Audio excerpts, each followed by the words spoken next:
तो दोस्तों भारत के बड़े बड़े और महत्वपूर्ण डिफेंस डीलों को हासिल करने के लिए फ्रांस और अमेरिका की तरफ से भरपूर प्रयास किया जा रहा है। चाहे वो इंडियन नेवी के 26 मल्टी रोल फाइटर एयरक्राफ्ट हो या फिर इंडियन एयरफोर्स के 114 फाइटर एयरक्राफ्ट हो। इवन दोस्तों अगर देखा जाए तो इंडियन एयरफोर्स की तरफ से जो मीडियम ट्रांसपोर्ट एयरक्राफ्ट का टेंडर जारी किया गया है उसे भी हासिल करने के लिए एक तरीके से दोनों देशों के बीच में लड़ाई हो रहा है। हालांकि अगर देखा जाए तो फ्रांस अब तक खुल के इस लड़ाई में नहीं है, लेकिन माना जा रहा है कि फ्रांस भी जल्दी कुछ न कुछ रास्ता निकाल के इस टेंडर में अपना कदम अवश्य मजबूत करेगा। पर दोस्तों फ्रांस और अमेरिका चाहे जितना भी प्रयास कर ले, इन दोनों देशों के प्रयास के ऊपर पानी फेरने के लिए और एक देश तैयार हो चुका है। और दोस्तों ये देश कोई और नहीं बल्कि है ब्राजील। आप लोगों की जानकारी के लिए बता दूं कि फिलहाल ब्राजील की तरफ से इंडियन एयरफोर्स के मीडियम ट्रांसपोर्ट एयरक्राफ्टों को लेकर एक ऐसे प्रस्ताव भारत के सामने रख दिया गया है जो शायद भारत की तरफ से नकारना पॉसिबल ना हो, जो अमेरिका और फ्रांस दोनों खाने चित कर दे। दोस्तों यहाँ पे आपके जानकारी के लिए बता दूं कि C295 एयरक्राफ्टों को भारत में मैन्युफैक्चर करने को लेकर प्लांट के निर्माण का काम शुरू करने के कुछ ही दिनों के बाद इंडियन एयरफोर्स की तरफ से और एक मेगा टेंडर जारी कर दिया गया है, जिसे कि मीडियम ट्रांसपोर्ट एयरक्राफ्ट या MTA टेंडर कहा जा रहा है। रिपोर्ट के मुताबिक इस टेंडर के अंतर्गत इंडियन एयरफोर्स 60 से 80 के दरमियान के संख्या के ऐसे एयरक्राफ्टों को अपने बेड़े में शामिल करना चाहता है जो 19 टन से लेकर 30 टन के दरमियान के पेलोड कैरी कर सके। और दोस्तों इन एयरक्राफ्टों का इस्तेमाल करके इंडियन एयरफोर्स अपने बेड़े के एंटोनोव AN-32 जैसे एयरक्राफ्टों को रिप्लेस करना चाहता है। हालांकि दोस्तों अगर देखा जाए तो इंडियन एयरफोर्स के बेड़े में 100 से अधिक एंटोनोव AN-32 एयरक्राफ्ट है और MTA टेंडर के अंतर्गत इंडियन एयरफोर्स के द्वारा 60 से 80 ऐसे एयरक्राफ्टों को परचेस करने का इरादा बनाया गया है। तो ऑब्वियसली इन एयरक्राफ्टों की संख्या आने वाले समय में और बढ़ सकता है। और दोस्तों इस टेंडर के अंतर्गत इंडियन एयरफोर्स के सामने अब तक 2 अलग अलग एयरक्राफ्टों का ऑफर आ चुका है, जिनमें एक तो है लॉकहीड मार्टिन के C-130J सुपर हर्कुलिस एयरक्राफ्ट जो ऑलरेडी इंडियन एयरफोर्स की तरफ से इस्तेमाल किया जा रहा है। तो वहीं पे दूसरा एयरक्राफ्ट है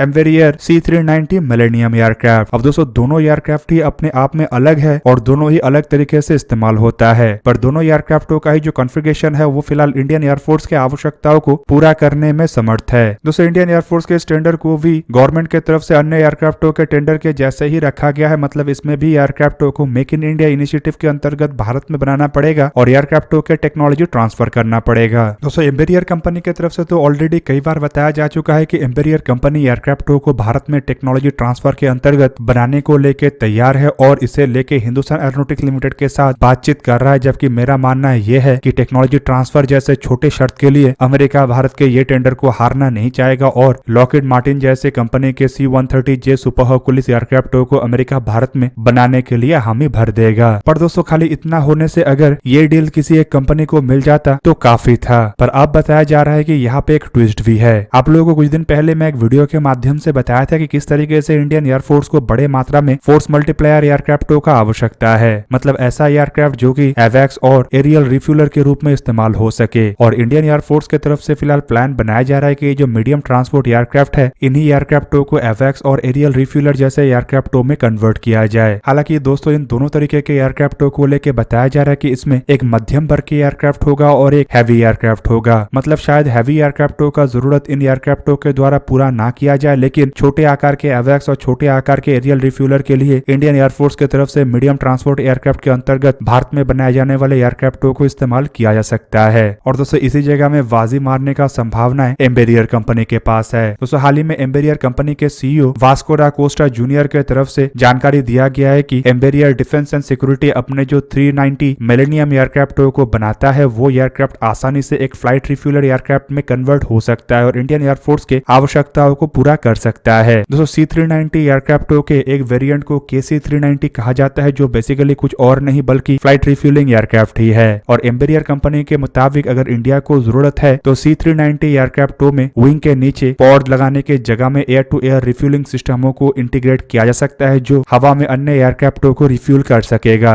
दूसरी तरफ दोस्तों अगर नेत्र जैसे एयरक्राफ्टों को देखा जाए तो इसे निर्माण करने के लिए भारत के द्वारा एम्बेरियर प्लेटफॉर्म का ही इस्तेमाल किया गया था और यहाँ पे एम्बेरियर के ERJ-145 एयरक्राफ्ट इस्तेमाल हुआ था। ERJ-45 श्रेणी के जो एयरक्राफ्ट है उसके मैक्सिमम पेलोड क्षमता 4500 किलोग्राम से लेकर 6000 किलोग्राम के दरमियान है, जबकि अगर एम्बेरियर C-390 एयरक्राफ्टों को देखा जाए तो इसकी पेलोड क्षमता करीबन 26 टन के आसपास है, मतलब ERJ-145 एयरक्राफ्टों के मुकाबले में करीबन 4 गुना अधिक। और दोस्तों इसका सिंपल मतलब यह है कि भारत अगर नेत्र जैसे एवैक्सों का निर्माण करता है या इससे थोड़ा भारी एवैक्स का भी निर्माण करता है तब भी ये C390 एयरक्राफ्टों के लिए आसानी से पॉसिबल हो पाएगा। दोस्तों यहाँ पे एम्बेरियर के C390 मिलेनियम एयरक्राफ्टों को अगर देखा जाए तो आपके जानकारी के लिए बता दूं कि ये एक बहुत ही नया नेवेला एयरक्राफ्ट है, जिसका फर्स्ट फ्लाइट तो कुछ ही साल पहले मतलब साल 2015 में हुआ था और साल 2019 में इसे इंट्रोड्यूस किया गया। हालांकि दोस्तों अब तक बड़े मात्रा में इन एयरक्राफ्टों को बनाया नहीं किया है, लेकिन बताया जा रहा है कि 9 एयरक्राफ्ट अब तक तैयार हो चुका है। दोस्तों ये एयरक्राफ्ट करीबन 26 टन पेलोड को कैरी कर सकता है और 80 ट्रूप्स या फिर कहे तो 74 स्ट्रेचर्स को कैरी कर सकता है। एयरक्राफ्ट का पेलोड क्षमता करीबन 26 टन मतलब 26,000 किलोग्राम के आसपास है, जबकि अगर इसके रेंज को देखा जाए तो रिपोर्ट के मुताबिक फुल पेलोड के साथ इसका रेंज 2110 किलोमीटर तक है, जबकि अगर एयरक्राफ्ट संपूर्ण रूप से खाली रहा तो ये 8,500 किलोमीटर तक जा सकता है। 14 टन पेलोड के साथ ये करीबन 5,800 किलोमीटर तक आसानी से जा सकता है और एयरक्राफ्ट के सर्विस सीलिंग करीबन 11 किलोमीटर तक है। दोस्तों एयरक्राफ्ट में IAE के V2500 E5 टर्बोफैन इंजन का इस्तेमाल किया गया है और दोस्तों ऐसे हर एक इंजन का क्षमता करीब करीब 139.4 किलोन्यूटन तक है। अब दोस्तों इस कॉन्फ़िगरेशन के साथ एम्बेरियर के C390 मिलेनियम एयरक्राफ्ट भारत की आवश्यकताओं को संपूर्ण रूप से पूरा कर सकता है। वहीं पे अगर C-130J सुपर हर्कुलिस एयरक्राफ्टों को देखा जाए तो ये मैक्सिमम 19 टन पेलोड वाला एयरक्राफ्ट है और 4 टर्बोप्रॉप इंजनों से लैस है। हालांकि दोस्तों अगर C390 एयरक्राफ्टों के साथ C-130J सुपर हर्कुलिस एयरक्राफ्टों को कंपेयर किया जाए तो पेलोड, रेंज और रफ्तार तीनों मामले में ही C390 C-130 से आगे है। मतलब एक तरीके से बाजी लेने का क्षमता तो C390 मिलेनियम एयरक्राफ्टों के पास ही है। जबकि दूसरी तरफ अगर देखा जाए तो एरियल रिफ्यूलर एयरक्राफ्टों में बदलने का संभावनाएं होने के साथ साथ और एक एवेक्स एयरक्राफ्ट के रूप में भी इस्तेमाल होने का संभावनाएं होने के साथ साथ इन एयरक्राफ्टों के दावेदारी और मजबूत हो जाता है। हालांकि दोस्तों इस टेंडर में अगर फ्रांस के मामले को देखा जाए तो फिर ये थोड़ा क्रिटिकल है। फिलहाल फ्रांस ऐसे कंडीशन में नहीं है कि ये इंडियन एयरफोर्स की आवश्यकताओं को पूरा करने के लिए किसी भी एयरक्राफ्टों का ऑफर कर सके। एयरबस के जो C295 एयरक्राफ्टों को भारत में निर्माण किया जा रहा है, असल में इसके पेलोड क्षमता को देखा जाए तो ये इंडियन एयरफोर्स के मीडियम ट्रांसपोर्ट एयरक्राफ्टों के रिक्वायरमेंट से नीचे रहता है। जबकि अगर एयरबस के A400M एटलस ट्रांसपोर्ट एयरक्राफ्टों को देखा जाए तो ये इंडियन एयरफोर्स के जो टेंडर जारी किया गया उसके पेलोड क्षमता के बाहर है। हालांकि दोस्तों अगर फ्रांस को मतलब एयरबस कंपनी को मौका मिलता तो यहाँ पे मेरा मानना ये था कि एयरबस कंपनी के ही जीतने का चांस सबसे अधिक था, क्योंकि ऑलरेडी C295 एयरक्राफ्टों को भारत में निर्माण किया जा रहा है, जिससे एक तरीके से एयरक्राफ्टों के निर्माण के जो बेसिक फैसिलिटीज और सप्लाई चेन का आवश्यकता रहता है वो ऑलरेडी बना हुआ है। और ऊपर से दोस्तों अगर देखा जाए तो केवल मात्र 40 एयरक्राफ्टों के लिए इतना बड़ा फैसिलिटीज को बनाना भी एक तरीके से सही नहीं ठहरता है। जबकि वहीं पे ये भी नहीं कहा जा सकता है कि केवल C295 एयरक्राफ्टों के 40 एयरक्राफ्ट ही इंडिया में बनेगा। नेवी और कोस्ट गार्ड की भी आवश्यकताओं को पूरा करने के लिए ऐसे कुछ और अतिरिक्त एयरक्राफ्ट बनाने का बात कहा जा रहा है। तो वहीं पे मेरा मानना यह है कि 40 एयरक्राफ्टों को तो केवल मात्र इनिशियल फेज में बनाया जाएगा, जबकि बाद में इन एयरक्राफ्टों के संख्या को और बढ़ाते हुए प्रोडक्शन को कंटिन्यू रखा जा सकता है। और शायद इसी कारण की वजह से भारत की तरफ से और एक टेंडर को ऐसे रखा गया है जिससे कि एयरबस इसमें पार्टिसिपेट ना कर पाए और इस टेंडर के अंतर्गत अन्य किसी कंपनी के द्वारा भारत में और एक एयरक्राफ्ट के मैन्युफैक्चरिंग लाइन को पैरेलली स्थापित किया जाए, जिससे कि इंडियन एयरफोर्स के आने वाले समय के लगभग हर तरीके के एयरक्राफ्टों के आवश्यकताओं को स्वदेशी तरीके से पूरा किया जाना संभव हो सके।